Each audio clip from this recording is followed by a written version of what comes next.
Hello, everyone, and namaskar.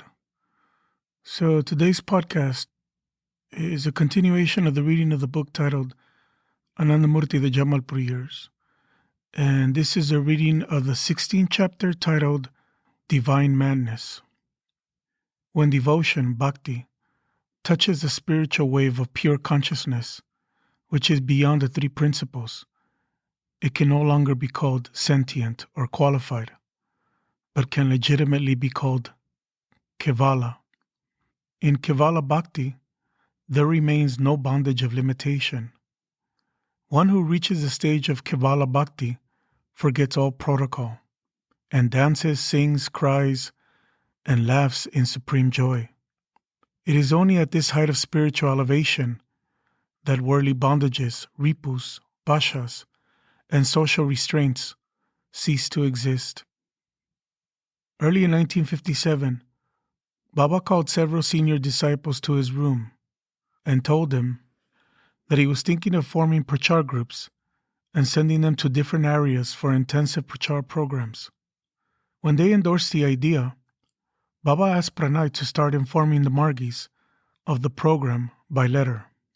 Rameshwar Baita, Tarkeshwar, Mahadeva, and Chandradeva were assigned to Gaya, one of the major centers of Hindu pilgrimage. After fixing the dates for their tour and arranging leave from work, they came to Jamalpur to have Baba's darshan before proceeding on to Gaya. Baba called the four of them into his room and gave them a short talk about the importance of the work they were about to do. Then he assigned each of them a different topic on which to address the public. Baba, Rameshwar said, I don't feel confident speaking in public. Baba's demeanor underwent a sudden shift. Who has to speak? Is it you or is it I? You, Baba. Then why are you telling me that you can't talk on this subject? You simply stand there. I will talk. Rameshwar bowed his head and nodded. Baba called the four of them closer to him. One by one, he touched them between the eyebrows, at the site of their sixth chakra. All four entered into a state of trance. When they regained their normal consciousness, Baba was smiling. Now, are you ready to go and give your talks? He asked. Yes, Baba, they answered, still feeling the spiritual energy coursing in their spinal columns. Good. Now your time is up. Go and catch a train. They reached Gaya at midnight and passed the night in the station.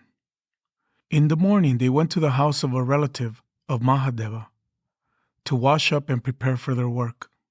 Within a few hours, they were able to arrange a lecture hall and a microphone for the following day at 6. Following Baba's instructions, they dispersed to different street corners to talk to the passerby about the philosophy and hand out invitations. By the time the program began, the hall was full. Each of them spoke on the subject Baba had assigned him. After Mahadeva gave the final speech, he asked the audience who was interested in initiation. Nearly everyone raised his hand, and the four of them remained there until dawn, teaching meditation. From Gaya, they started moving in the direction of Jahanabad, village by village, following the sequence Baba had given them. In each village, they went to the village chief, explained the purpose of their visit, and asked him to help them arrange a place for the meeting and inform the villagers of the program. After their talks and subsequent initiations, they will catch a bus or a train for the next village. When they finally reached Jahanabad, they boarded the train for Jamalpur and went straight to Pranay, the General Secretary, to report on their efforts. Pranay informed them that Baba was sick and asked him to go immediately to Baba's quarters to offer him their pranam. When they arrived at Baba's house, they found him lying on a cot outside his room with a fever of 102 degrees. Baba sat up and greeted them with a wide smile and a namaskar. Despite the fever, he insisted on hearing a detailed account of their trip. When they finished, he excused himself and went inside to take a cold bath. When he returned, Rameshwar asked him, Baba, Why did you take a cold bath? Shouldn't one avoid taking a cold bath when one has a fever? Don't worry, Baba said. Nothing will happen to me. You had to walk in the sun, and it is because of the sun that blue fever is spreading. If you fell sick, who could do my work?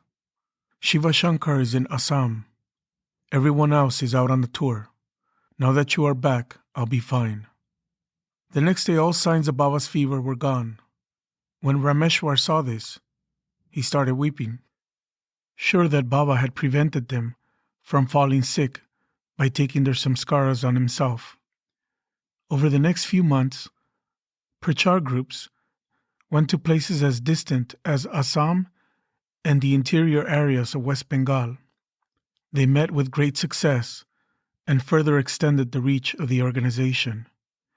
In February, Dr. Sachinandan organized a DMC in his native village of Indus, in the Birbhum district of West Bengal, about 40 kilometers from Shantiniketan, the International Educational and Cultural Center founded by Rabindranath Tagore. A few months prior to this, on Baba's instructions, Sachinandan had moved his dispensary from Jamalpur to Indus, an act of sacrifice that endeared him greatly to the local people. He started doing active prachar in the nearby villages, a practice that would lead his father to disown him for going against Orthodox Hinduism. By the time of the DMC, Ananda Marga had become an established presence in the district. More than 400 initiates were waiting for Baba when he arrived on the 15th at the nearest railway station, Maheshpur. More than half of them were from the local area. Baba traveled the 3 kilometers from the station to the village by bullock cart, still a common means of conveyance in the rural areas at that time. As the entourage approached the village, the men started jumping and singing and blowing on conch shells, while the women started making the ulu ulu sound, a loud, high-pitched, undulating peal made by moving the tongue against the inner lips, considered auspicious in Bengali culture. During the day, the Margis took Baba for field walk to a place called Milampur, where the Brakeshwar and Kopai rivers met. There he pointed out an ideal spot for a dam and gave them detailed instructions how to improve the economic situation in that area, including what crops to plant and where, how to open up small mills for those crops, and a plan for producer and consumer cooperatives for the end products. He also gave a long talk about the history of Birbhum, starting with a little-known story of how the name Birbhum came into existence. He related the history of the founding of Indus and some of the nearby villages, and indicated where they could find the archaeological ruins of the original settlement. By evening, the devotional fervor had become so intense that when the DMC concluded, the devotees were rolling on the ground and crying. Many did not even notice when Baba left the dais. One of the Margis who remained unaffected by the fervor described his experience. In the morning, we were given puffed rice and fried black chili and molasses for breakfast. In the meanwhile, Haraprasad Haldar came and he started to eat from our plates. He wouldn't eat from some people's plates. He said they had not repeated their second lesson mantras before eating. When we asked them about it afterward, they said it was true. They had not taken their second lesson before their meal. A little while later, Haldar ordered a dog to place its feet on the head of one advocate, and the dog obeyed his command. It was so surprising. It stood up on its hind legs and placed its front paws on the Sahasrara chakra of the advocate. At least 50 people in that place became abnormal. When the villagers saw all these things, they became convinced that there must be something very powerful in Ananda Marga. Many of them came forward and took initiation. There was a Dr. Chakraborty there, and he also exhibited the same symptoms of madness. I was sleeping next to him after the DMC. He wrapped his arms around me in the night, while he was in some kind of trance. I became afraid when that happened. So I went to Baba and told him that such and such things were going on, that people had gone crazy, and Dr. Chakraborty from Ranchi was doing such and such. Baba listened to everything I said. Then he told me that everything would be all right in the morning once he left. In the morning it was peaceful again, though some people still had some symptoms of the madness in them. In those early days of Ananda Marga, the devotional relationship between Baba and his disciples often resembled a kind of madness in which the devotees danced and sang as the spirit moved them. One example of this was Vijay Ray, an advocate from Krishnagar, who had taken initiation from Haraprasad during one of Haraprasad's prachar visits to his native city. He had then received further lessons from Suken, a local acharya whom Haraprasad had initiated and sent to Jamalpur for training, the same Suken whom Haraprasad's father had sent to Jamalpur to succor his son just after Haraprasad's initiation. Vijay soon began experiencing such intoxication in his meditation that he would often dance and sing in his room, especially at night, giving full vent to the joy he felt. His wife and other family members became convinced that the advocate had gone mad. The situation became so bad that neighbors would drop by to gawk at the astonishing sight of a lawyer dancing and singing like a madman, with no thought or care for what people might think.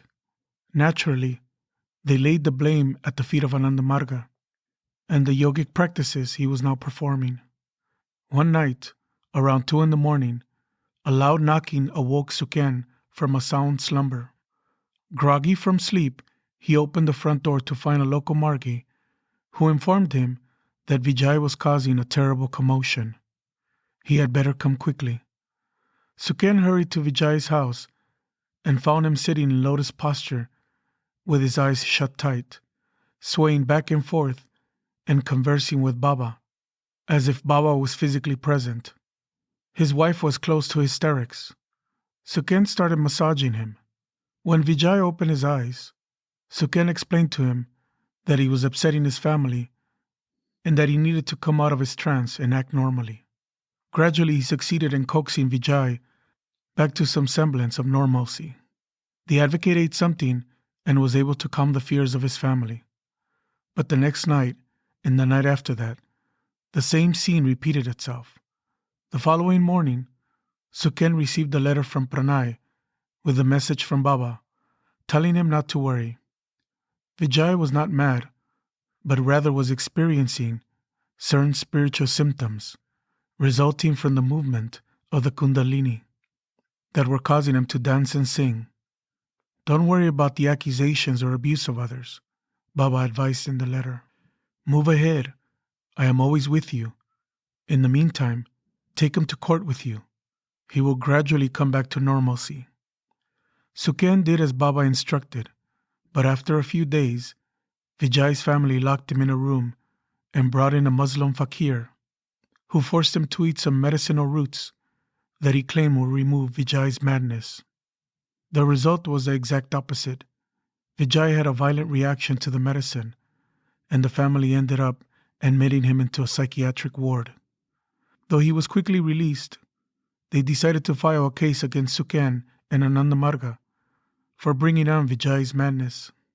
Another letter arrived from Jamalpur telling Suken and the other Margis not to worry. No one had the power to harm them. Suken sent for Haraprasad, who went with him to meet the family and the authorities. The family accused the Margis of stealing their son's soul. Haraprasad countered by saying that Vijay's entire family should be locked up for insanity for making such an accusation. The case was thrown out, and after some heated discussion, Suken convinced the family to allow them to take Vijay to his guru by promising them a cure for his disease. A DMC had been scheduled for March of 1958 in Amra, Nityananda's native village, also located in Birbhum district. Suken, Haraprasad, and another dozen or so Margis from Krishnagar brought Vijay with them to the DMC. They arrived one day early with the intention of requesting Baba for a cure. As soon as Baba arrived, Suken was ushered into his room by Pranay. "So what is the news from Krishnagar?" Baba asked. When Suken hesitated to answer, Baba turned to Pranay and began describing how one Margi from Musafapur was dancing and singing, how it was good prachar for Ananda Marga, and how the same thing was happening in another place with the same results. "So Suken," Baba continued, "what is happening with you?" Suken carefully recounted the problems Vijay was causing in Krishnagar. Baba offered the same counsel he had sent by letter. "What is happening with Vijay is a good sign, Suken. He is experiencing the reactive momenta from his previous life. Give him time. He will gradually become normal. In the meantime, go with him to court and help him to adjust with his daily duties." When Suken left Baba's room, Nityananda caught him and asked him to help him initiate some local villagers who were waiting in a house about half a mile away. The rest of the Margis from Krishnagar now got permission to enter Baba's room. They pleaded with Baba to return Vijay to normalcy. Baba listened patiently and then sent Partha to bring Vijay. Once Vijay arrived, Baba instructed everyone to sit in meditation posture. "Those who have dhyan, practice dhyan," he said. "Those who only have Ishvara Pranidhana, practice Ishvara Pranidhana." Within moments, everyone started experiencing various states of ecstasy. Some began to sway back and forth and moan. Others got up and started dancing and singing with their eyes closed. Half a mile away, Suken was giving initiation. Suddenly he felt as if he were being lifted from the earth and then dropped from the sky. Having just given his new initiate his mantra, he opened his mouth to further explain the meditation process, but no words came out. The intoxication was so powerful, he felt as if he might be going mad. He staggered out of the room and found Nityananda in the same state. Unable to understand what was happening to them, they walked back to Baba's quarters to ask the master what was going on. Just outside Baba's quarters, they met Haraprasad, who had just come out of Baba's room. Tears were streaming down his face. "My body is burning," he told them. "The joy is so intense." The other devotees from Krishnagar poured out of Baba's room behind him. Among them, the only one who was in a normal state was Vijay, who was, unhappily for him, completely cured. While the other Margi's intoxication gradually subsided, Haraprasad's persisted unabated.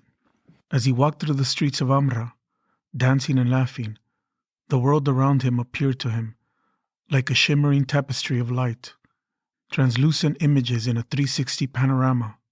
As he walked past the trees and other plants, he narrated their secret thoughts and emotions for the Margis who accompanied him, and tried to explain to them how to understand the thoughts of other living beings. Some fanatic Margis had uprooted some basil plants in the village, since the Hindus worshipped it as a goddess. Haraprasad shamed them when he translated for them the tales of woe these same plants had told him. The village goats, sheep, and oxen followed them as they walked. Some tried to approach Haraprasad and lick him and rub against him. One unruly ox approached them threateningly.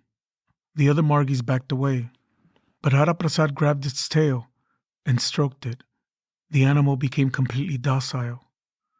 Haraprasad told them that the oxen in the village were being mistreated. They had complained to him that after a lifetime of toil, their Muslim owners would butcher them. He called the owners and scolded them for mistreating their animals. Several people whom Haraprasad touched found his state of intoxication contagious. They too started dancing and singing. A newcomer, an attorney from Bankura, had been impervious to the general devotional mood until Haraprasad touched him in the main hall, where he had been lying with a shawl over his head. Instantly he got up, lifted his arms, and started dancing and singing with the others.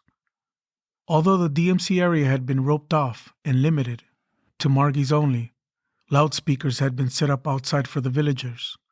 Most of them came to sit and listen to Baba's discourses.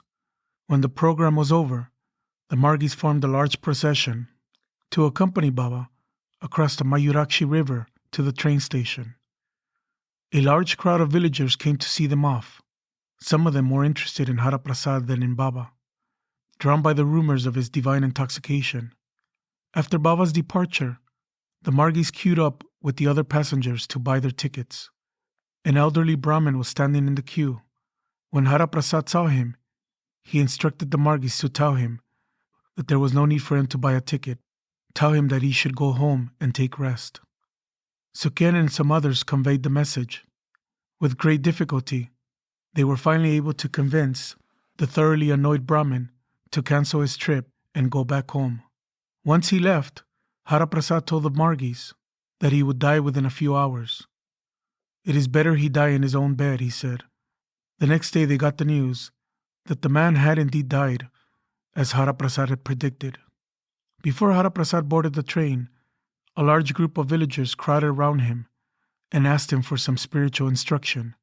He asked one acharya traveling with him to conduct a mass initiation. Then they boarded the train. After a few stations, a couple of sannyasis entered their compartment and began doing Harinam Kirtan. Suken and one other Margi offered their seats to the monks, who sat down beside Haraprasad. Within a few minutes, the monks started trembling. They left their seats and sat on the floor in front of him. Despite his protests, they began massaging his feet and crying out to him to save them.